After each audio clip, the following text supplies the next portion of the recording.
सबसे पहले हम आपको ये बताएंगे कि क्या अमेरिका के राष्ट्रपति डोनाल्ड ट्रंप ने ईरान के सुप्रीम लीडर अयतुल्लाह खामेनेई को खत्म करने की कसम खा ली है। गल्फ न्यूज का दावा है कि अमेरिका अब किसी भी वक्त ईरान पर बहुत बड़ा हमला कर सकता है और राष्ट्रपति ट्रंप ने भी अपने नए बयान में इसके 4 बड़े संकेत दिए हैं। राष्ट्रपति ट्रंप ने कहा है कि अमेरिका की एक बड़ी सेना ईरान की तरफ बढ़ रही है, खुद कहा है उन्होंने डावोस से निकलते वक्त।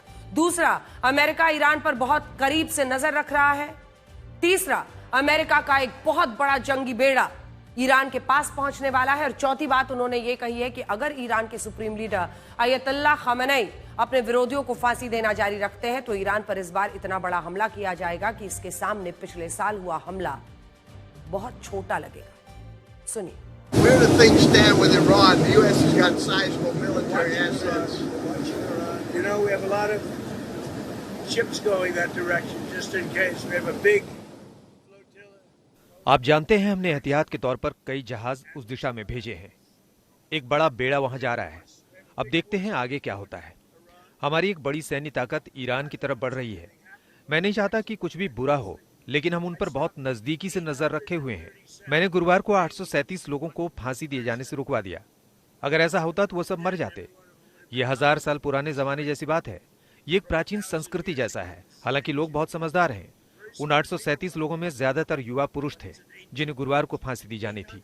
मैंने कहा, अगर तुमने इन्हें फांसी दी तो तुम्हें पहले से कहीं ज्यादा जोरदार जवाब मिलेगा। ईरान के परमाणु ठिकानों पर किया गया हमला इससे कहीं छोटा लगेगा। ऐसी कोई घटना होती उससे 1 घंटे पहले मैंने इसे रुकवा दिया। उन्होंने इसको टाला नहीं बल्कि पूरी तरह रद्द कर दिया। ये एक अच्छा संकेत था। लेकिन हमारे पास एक बहुत बड़ा बेड़ा है। एक विशाल नौसैनिक ताकत उस दिशा में जा रही है। हो सकता है हमें इसका इस्तेमाल ना करना पड़े। देखते हैं क्या होता है। That was a good sign. But we have an armada. We have a massive fleet heading in that direction, and maybe we won't have to use it. We'll see.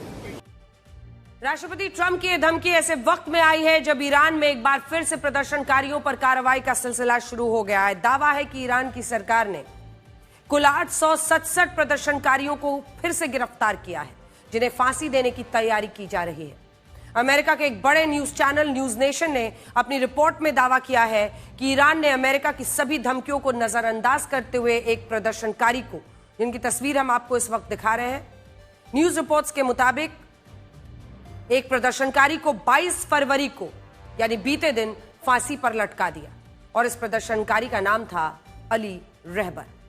33 साल के अली रहबर को 10 दिन पहले मशहद शहर से उस वक्त गिरफ्तार किया गया था जब वो अयतुल्लाह खामेनेई के खिलाफ शुरू हुए विद्रोह का नेतृत्व कर रहा था। और 2 दिन पहले पश्चिमी मीडिया ने यह दावा किया था कि ईरान की सरकार बहुत जल्दी ही अली रहबर को रिहा कर सकती है, लेकिन ऐसा हुआ नहीं। और ईरान का लोकल मीडिया खुद बता रहा है कि अली रहबर को फांसी दी जा चुकी है। यह सब भी तब जब यह प्रदर्शनकारी ईरान के उसी मशहद शहर का रहने वाला था जहां अयतुल्लाह खामेनेई का जन्म हुआ था। इस फांसी से 2 बातें स्पष्ट हैं। पहली बात यह कि ईरान अमेरिका के सामने झुकने को तैयार नहीं है। अल खामेनेई डोनाल्ड ट्रंप के सामने झुकने को तैयार नहीं है। ईरान की सेना ने अमेरिका को धमकी दी है कि अगर अमेरिका ने कुछ किया तो उसकी सेना ने अपनी उंगलियां भी ट्रिगर पर रखी हुई है। और दूसरा, इस तनाव के बीच ईरान के supreme leader Ayatollah Khamenei underground हो गए हैं और इसके पीछे एक बड़ा कारण यह है कि अयतुल्लाह खामेनेई को डर है कि जिस तरह अमेरिका ने वेनेजुएला के राष्ट्रपति निकोलस मादुरो को गिरफ्तार किया, ठीक उसी तरह अमेरिका की सेना उन्हें भी गिरफ्तार करके अपने देश ले जा सकती है। और इस तरह की बेइज्जती खामेनेई कभी होने नहीं देंगे, ना ईरान की सेना, क्योंकि उन्हें डर लग रहा है कि कैसा ना हो कि कहीं मादुरो की तरह खामेनेई को उठाकर ले जाएं और उन पर मुकदमा चलाना शुरू कर दे अमेरिका में। मैं आपको बड़ी स्क्रीन पर दिखाती हूं कैसे अमेरिका ईरान पर हमला करने से पहले उसकी चारों तरफ से घेराबंदी कर रहा है। तो हम आपको एक एक करके दिखाते हैं क्योंकि ये संकेत बहुत गंभीर होते जा रहे हैं और इंडिया के लिए भी, क्योंकि आप देख ही रहे हैं अभी रशिया यूक्रेन युद्ध चल रहा है, इजराइल फिलिस्तीन का युद्ध चल रहा है, उधर अमेरिका के साथ तू में ट्रंप फंसे हुए हैं। ऐसे में अगर ईरान और उस पर अमेरिका का हमला होता है तो ये सभी के लिए चिंता की बात है। कैसे अमेरिका इस वक्त ईरान पर हमला करने से पहले उसको चारों तरफ से घेराबंदी कर रहा है वो देखिए। सबसे पहले आप ये देखिए कि अमेरिका का सबसे खतरनाक aircraft carrier Abraham Lincoln CVN-72 पूरे 7 दिनों के बाद दक्षिण चीन सागर से अरब सागर में प्रवेश कर चुका है। ये देखिए, ये हम आपको उसका पूरा रूट दिखा रहे हैं, कैसे ये दक्षिण चीन सागर से होता हुआ, ये है, इसको ट्रैक कर दीजिए, ये होता हुआ ये अरब सागर में बिल्कुल ईरान के पास पहुंच चुका है। तो पहले इसकी पोजीशन ये थी दक्षिण चीन सागर, लेकिन वहां साउथ चाइना सी से ये अरेबियन सी में आ चुका है। अरब सागर में इसके पहुंचने का मतलब यह है कि अब ईरान सीधे उसके रेंज में आ गया है। इस एयरक्राफ्ट कैरियर का डेक 4.5 एकड़ में फैला है, जिन पर 90 से ज्यादा लड़ाकू विमान तैनात है। इसमें परमाणु हमला किया जा सकता है और इस पर 6000, जूम इन कर लीजिए, ये जो हम आपको दिखा रहे हैं एब्राहम लिंकन, ये एयरक्राफ्ट कैरियर है अमेरिका का। इसमें परमाणु हमला भी इससे किया जा सकता है और ये ईरान के कितने करीब आ चुका है वो भी आप थोड़ा सा जूम आउट करके दिखा दीजिए। ईरान को भी मैप में रखिए, थोड़ा सा टिल्ट अप कीजिए, तब आप ईरान और इस कैरियर को एक साथ दिखा पाएंगे। खैर, इस पर 6000 अमेरिकी सैनिक तैनात हैं। इस एयरक्राफ्ट कैरियर के एक बार में 500 टॉमाहॉक मिसाइलें ईरान पर दागी जा सकती हैं। कल्पना कीजिए, ईरान के लिए एक और बुरी खबर यह है कि इस एयरक्राफ्ट कैरियर के साथ अमेरिका का जो कैरियर स्ट्राइक ग्रुप है वो भी अरब सागर में पहुंचा गया है।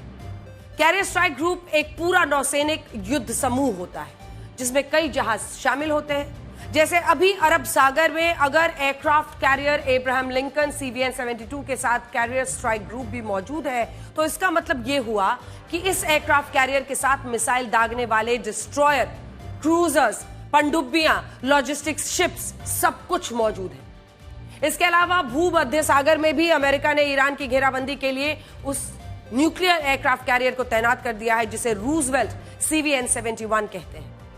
ये एयरक्राफ्ट देखिए, जूम इन करके दिखाएं, भूमध्य सागर में जो हम आपको ये इस वक्त दिखा रहे हैं, तो इसमें सिर्फ भी आप समझ सकते हैं कि ईरान के ये कितना करीब है। रूजवेल्ट CVN-71 तैनात है, न्यूक्लियर एयरक्राफ्ट कैरियर है, 70 से 90 लड़ाकू विमान इस पर तैनात। और इन्हीं की जिक्र कर रहे थे डोनाल्ड ट्रंप जब वो कह रहे थे कि हमारे कुछ शिप वहां पहुंच गए हैं। देखिए, अरब सागर और भूमध्य सागर के बाद अब आप फारस की खाड़ी में आइए, तीसरी तरफ जिधर से घेरने की कोशिश हो रही है अमेरिका की तरफ से। ईरान यहां पर है और ये नीचे फारस की खाड़ी आप देख रहे हैं। परमाणु पनडुब्बी यहां पर है, 154 टॉमहॉक क्रूज मिसाइल्स दागने में सक्षम है ये पनडुब्बी, जिसकी तस्वीर भी अब हमने आपको दिखा दी है।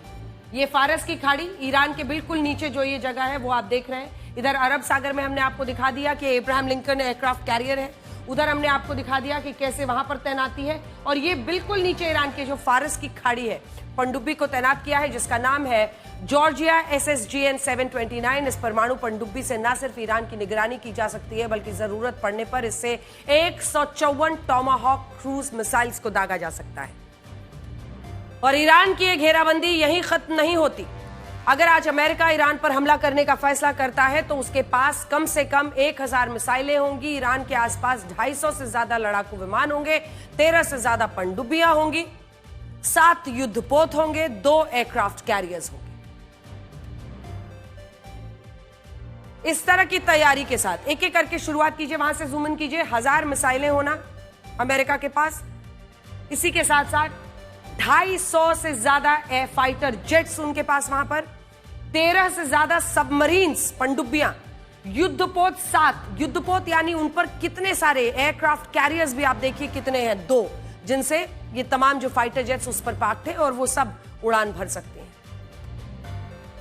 आप इन सैटेलाइट तस्वीरों को भी देखिए जो जॉर्डन के मफराक अल सुल्तान एयरबेस से आई है। इस एयरबेस में अमेरिका ने अपने लड़ाकू विमानों की तैनाती बढ़ा दी है। हम पहले के मुकाबले अब की तैनाती आपको दिखाने वाले हैं, ये देखिए। और दावा है कि 12 से ज्यादा F-15 ईगल लड़ाकू विमान अब तैनात है। यहां से ईरान की सीमा जानते हैं कितने किलोमीटर दूर है? 900 किलोमीटर, मात्र 900 किलोमीटर। जिसका मतलब यह हुआ कि ईरान के लिए इस एयरबेस को निशाना बनाना आसान नहीं होगा और अमेरिका उस पर हमला करता है तो ईरान पूरी तरह बेबस हो जाएगा। हालांकि ऐसा नहीं है कि ईरान कुछ नहीं कर सकता। ईरान की सरकार दावा यह करती है कि उसके पास लंबी दूरी की 2000 से ज्यादा मिसाइलें हैं और अगर ईरान अपनी इन सभी मिसाइलों का इस्तेमाल करने में कामयाब होता है तो मिडिल ईस्ट के देशों में भारी तबाही आ सकती है। इनमें भी सबसे ज्यादा नुकसान ईरान के दुश्मन देश इजराइल और सऊदी अरब को हो सकता है।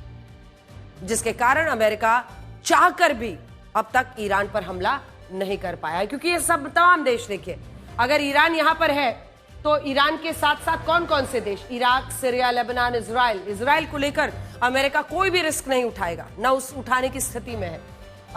जॉर्डन, लिबिया, वहां पर सऊदी अरब, यमन, ओमान, यूएई, कुवैत, ये तमाम देश यहां पर आपको दिख रहे हैं और वहां पर बड़े पैमाने पर परेशानियों का सबब बन सकता है। यहां आपको यह भी देखना चाहिए कि ईरान एक मुस्लिम देश है। लगभग 99.4% आबादी इस्लाम धर्म को मानती है।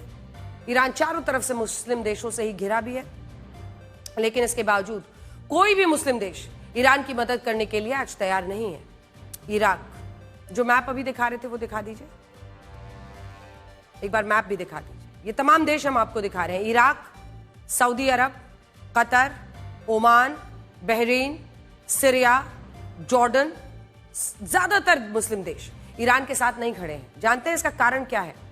इसका कारण यह है कि ईरान एक मुस्लिम देश तो है, लेकिन वहां के जो मुसलमान हैं वो खुद को शिया मानते हैं। शिया सुन्नी आपने सुना होगा, और पिछले कई सदियों से शिया और सुन्नी मुसलमानों के बीच खूनी तलवारें खींची हैं। दुनिया के 90% मुसलमान खुद को सुन्नी मानते हैं, 10% शिया, और इसीलिए शिया बहुल देश के कारण ईरान का कोई भी मुस्लिम देश समर्थन नहीं कर रहा है। और वहीं इसी जगह सुन्नी मुसलमान होने के लिए अरब के सभी मुस्लिम देश फिलिस्तीन का साथ दे रहे हैं। और इससे आप ये भी समझ पाएंगे कि शिया और सुन्नी मुस्लिम देशों में आज भी कितनी कड़वाहट है।